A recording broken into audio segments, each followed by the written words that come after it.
কথা হলো এই 106-এর মতামতের ভিত্তিতে এই সরকারের সাংবিধানিকতা নির্ধারণ করা অসম্ভব। কারণ 106-এ যে ওপিনিয়ন দিয়েছে এটা ছোট্ট একটা ওপিনিয়ন। এখানে মূল কথা একটাই, যে রাষ্ট্রপতি চাইলে উপদেষ্টা এবং প্রধান উপদেষ্টাদের শপথ করাতে পারেন। তো এটা দিয়ে তো একটা 1.5 বছরের শাসন ব্যবস্থায় এক লাইনের ভিত্তিতে কি চলেছে আপনারাই তো বুঝতে পারেন, চলে নাই। ওইখানে কি আপনার পরবর্তী নির্বাচন করার ব্যাপারে কোনো নির্দেশনা আছে 106-এর ওপিনিয়নে? তারপর কতদিন এই সরকার থাকবে সেটার কোনো নির্দেশনা আছে? আমরা যে গত 1.5 বছর ধরে এত বিপুল কর্মযজ্ঞ করলাম দেশের সংস্কারের জন্য, সেটার ব্যাপারে কি কিছু আছে? তো ওইটা কোত্থেকে এসছে? এই যে কাজগুলো করার বৈধতা, ধরুন প্রথমে এতগুলো সংস্কার কমিশন হলো, তারপরে একটা ঐক্যমত কমিশন হলো, তারপরে এখন তো এটা একটা কনক্রিট আইনগত শেপই নিয়েছে। কারণ জুলাই সনদ সংবিধান সংস্কার বাস্তবায়ন আদেশ একটা জারি হয়েছে। সেই আদেশের ভিত্তিতে ফেব্রুয়ারি মাসে গণভোট হবে। কোথায় আছে এগুলো কথা? 106 শুধু শপথ করানোর কথা আছে।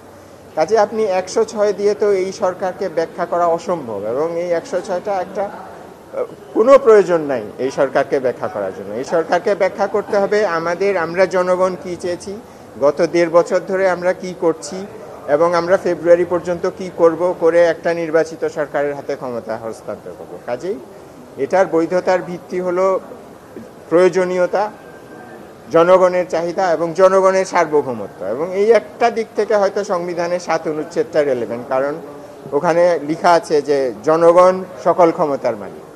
এটা হলো একটা সরকার যেখানে জনগণ সরাসরি তার ক্ষমতা প্রয়োগ করে বলছে যে তোমরা এটা করো। এবং আপনারা হয়তো বলতে পারেন যে জনগণকে তো আমি বলতে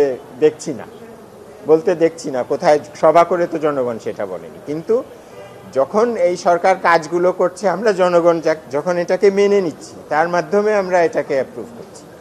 এই যে একটা জুলাই সনদ বাস্তবায়ন আদেশ জারি হলো, হ্যাঁ, এটা আমরা তো মেনে নিয়েছি। আমি তো সমাজে এটা নিয়ে কোনো বিরোধিতা দেখছি না। আমরা ফেব্রুয়ারি মাসে একটা গণভোটের সাথে নির্বাচন করব, এটাও আমরা মেনে নিয়েছি, এবং আমরা ওয়েলকাম করছি যে আমাদের দেশে পরিবর্তন দরকার, সাংবিধানিক সংস্কার দরকার, আরও সংস্কার দরকার। এবং প্রতিদিন সংস্কার হচ্ছে। গতকাল বা পরশু পৃথক সচিবালয়ের জন্য একটা আইন জারি করা হয়েছে। তো এই কর্তৃত্ব কি 106-এর ওই 2 লাইনের ওপিনিয়ন থেকে আসে যে এই সরকার একটা পৃথক সচিবালয় করবে, যেই দাবি এই সমাজে বা এই রাষ্ট্রে গত 15-20 বছর ধরে ছিল, কোনো গণতান্ত্রিক সরকার করেন নাই, এনারা করেছেন? তো এই কর্তৃত্ব কোথা থেকে আসে? এটা তো 106-এর ওপিনিয়ন থেকে আসছে না, এটা আসছে জনগণের কাছ থেকে।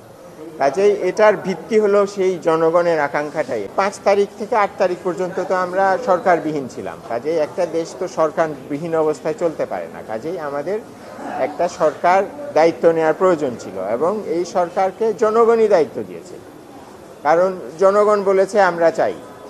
জনগণ এখানে জনগণের প্রতিনিধিত্ব করেছেন যারা এই জুলাই অগাস্টের আন্দোলনে নেতৃত্ব দিয়েছেন। তারা সবাই এসে বলেছেন যে আমরা এই সরকারকে চাই, প্রফেসর ইউনূসের নেতৃত্বে আমরা একটা সরকার চাই, এবং সরকারকে একটা বড় বিস্তৃত ম্যান্ডেটও দেওয়া হয়েছে। কাজেই সেই ভিত্তিতে এই সরকার, যেহেতু একটা প্রয়োজন ছিল, জনগণের চাহিদা ছিল, এবং এই আকাঙ্ক্ষার মধ্যে আরও অনেকগুলো জিনিস আছে, যে একটা নেতা 106-এর যে মতামত তার ভিত্তিতে না, এটা সাংবিধানিকতা প্রয়োজনীয়তার একটা তত্ত্ব আছে। এটাও আমাদের সাংবিধানিক আইনের অংশ, যে যদি কোনো একটা এরকম গভীর সাংবিধানিক সংকট বা শূন্যতা তৈরি হয়, তখন সেই শূন্যতা পূরণ করতে হবে। এবং আপনারা জানবেন যে একটা রাষ্ট্র সফল রাষ্ট্র হতে হলে, আন্তর্জাতিকভাবে স্বীকৃত রাষ্ট্র হতে হলে, তার একটা সরকার থাকতে হবে।